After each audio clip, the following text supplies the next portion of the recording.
Okay, in the analysis of a hydrate, we have to get very comfortable in working with this object right here called a crucible. Now, crucible tongs are incredibly useful for manipulating a crucible, but the first thing that I want you to master is the ability to pick up a lid and bring it to the crucible that's in a clay triangle. And this clay triangle is designed to, well, survive a lot of heat without bending or breaking. And my Bunsen burner, or my student burner, is going to supply all of that heat. So, getting used to manipulating a crucible is the first task. So once you feel comfortable maneuvering your crucible with or without its lid, getting comfortable manipulating the lid itself, which isn't an easy thing to do, but we have a handle at the top of our crucible lid. I'm going to get a little closer to show you that. And so once I've gotten comfortable with my crucible tongs, I want to be able to lift the lid and maneuver that lid using just the very tips of my crucible tongs. That's the tricky part. Manipulating my crucible itself requires getting comfortable with the bend in those tongs so that I can lift my crucible and place it in its clay triangle and then put the lid on top. And again, this is the trickiest part, being able to lift the lid with the tips of the crucible tongs. Okay, once we've gotten the hang of that, we are going to heat our crucible for no more than a minute, and enough time, a minute,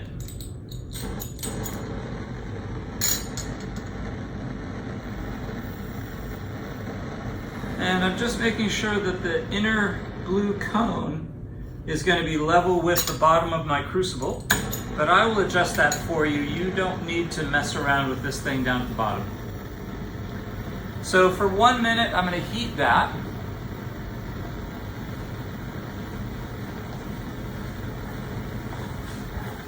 So for 1 minute, we're going to heat that, but no more than a minute. And it shouldn't be making any noise or doing anything funny for that minute, but we want to do that to dry it off, literally.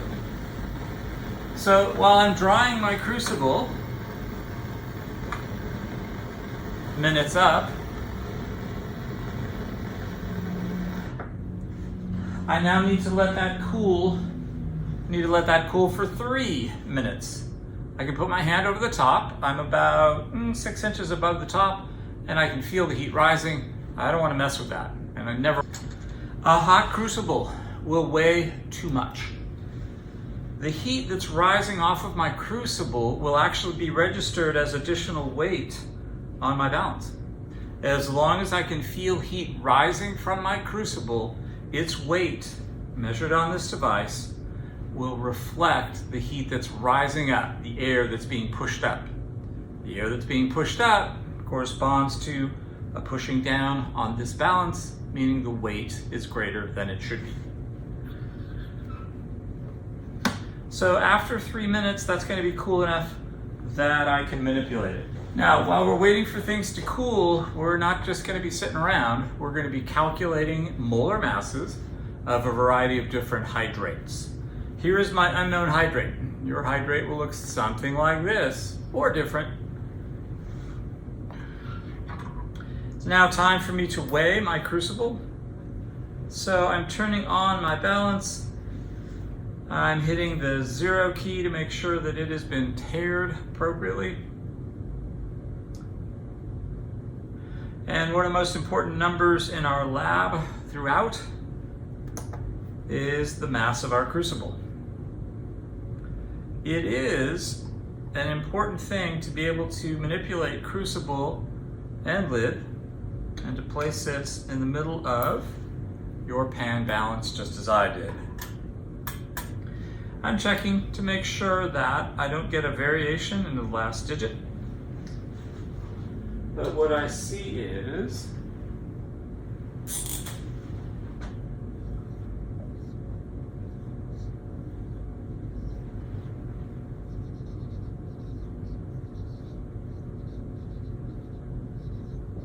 now, my empty crucible weighs 37.43 grams.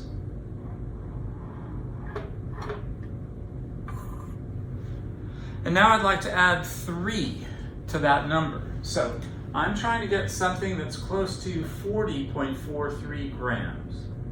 But this is a kind of crude value. It's not the one I'm going to record, but I put it off in the margin because, well, it's a number that I'd like to get close to.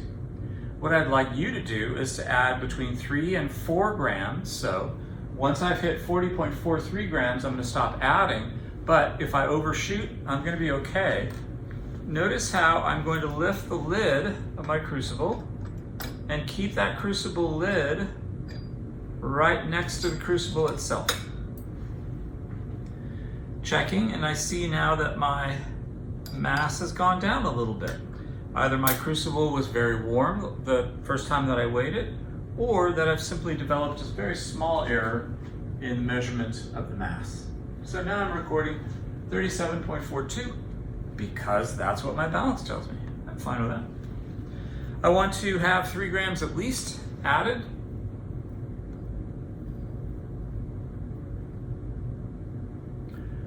And, whoops, I overshot.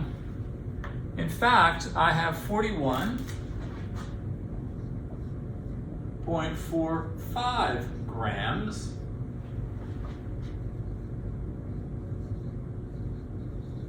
with my hydrate in it.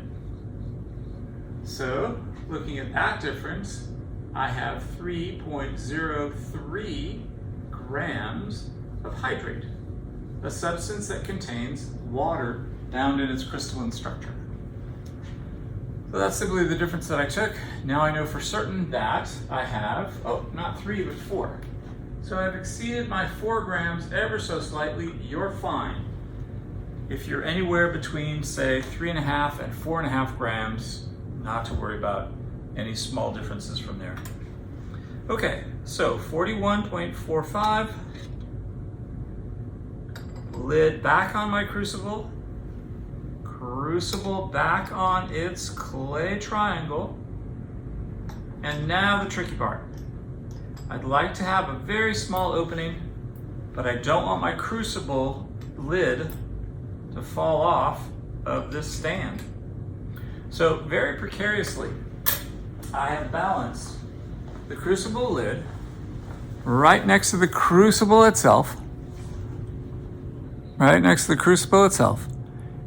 in a way that I feel pretty comfortable with, and that my material is going to start heating and it may sizzle, I may lose a lot of stuff.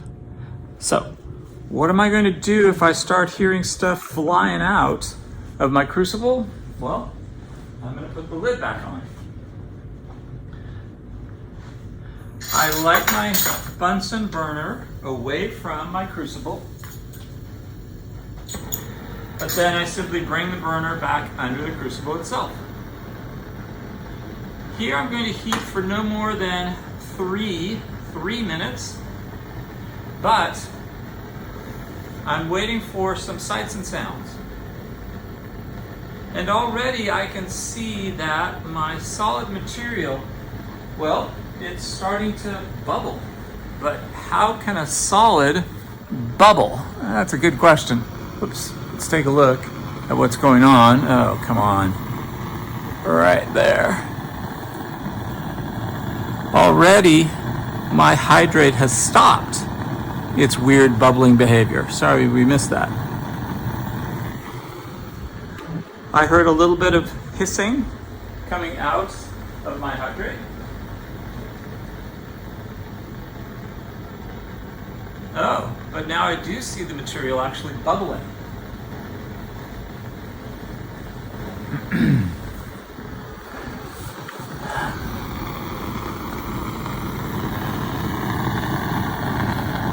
I can't bring you too close because then we'll overheat our iPad and we'll be dead. But you can actually see the material changing. It's hissing a little bit. It's doing a weird bubbling thing. Everything is going just the way it should.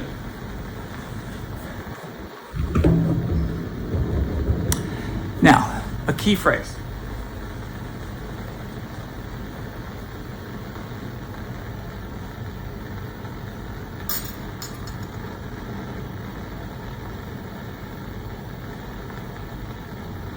Key phrase is heat to constant mass. We know that there's some water in this hydrate, but we have no idea how much there actually is. I'm turning this off because I see it glowing red underneath, but I'm hearing a hissing sound coming out. I was expecting this to splatter out through the top. It doesn't at all. So we may do this without our crucible lids. That won't be necessary. But I've restored the crucible lid over the top because as it cools, well, this is just the technique that we do. It is not going to affect your results whether or not you have a lid on your crucible at this point, nor perhaps at any point during this thing. But anyway, good technique is to use that crucible lid. Again, I need to wait approximately 3 minutes. This is so hot that it's difficult for me to hold my hand here for more than a few seconds. It is truly hot. So we'll come and placing it on my balance again. I need to record this number. It corresponds then to the first heating. Now, I'm obviously not weighing it while I'm heating, but I've heated it once, and the mass that I record now is 39.71 grams.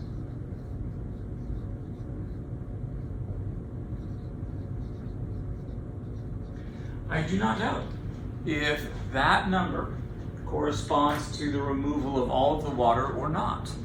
And so that is why we do this trick called heating to a constant mass. Entire crucible with lid into the clay triangle, very gently. The precarious putting of the lid off to the side there. Okay. Now heating. 3 minutes tops on the heating, and if the bottom of the crucible starts glowing red, that's the time to really stop. We don't want to break our crucibles by overheating them. And I'm just checking to make sure that I have the flame right underneath the center part of my crucible. 3 minutes, no more. Kill the heat, let it cool.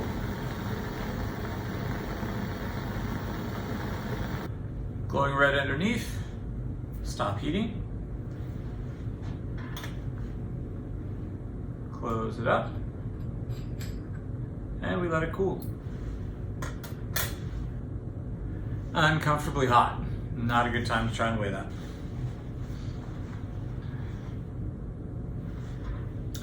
After about 3 to 5 minutes of cooling, I can now weigh this. And I have a weight of 39.43.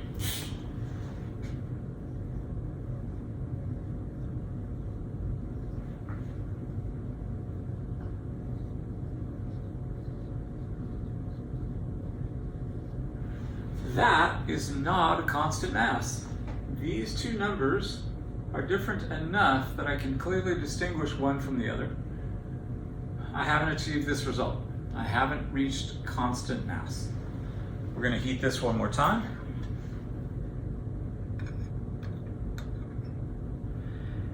And the reason why the mass is not the same as it was before is apparently I've removed a little bit more water the second time.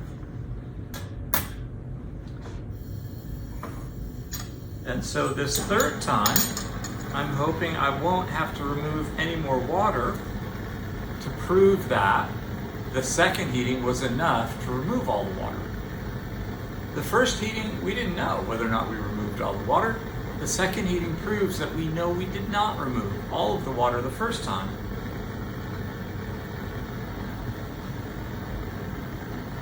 We are heating to redness at the bottom. Should take less than 3 minutes to do that. But once the bottom of my crucible starts glowing red, it's time to stop heating.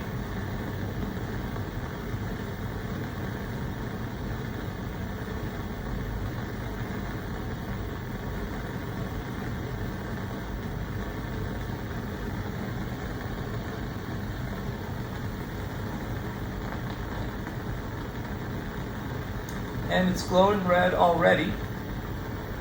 Just over a minute of heating was enough to do that.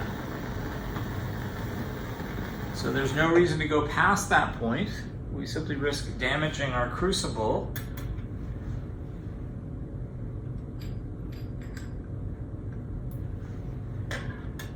And now we let that cool.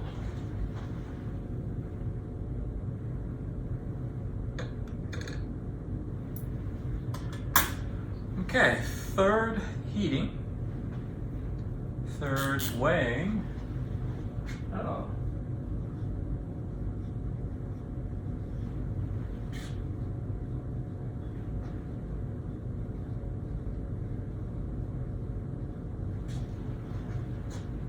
We've achieved constant mass.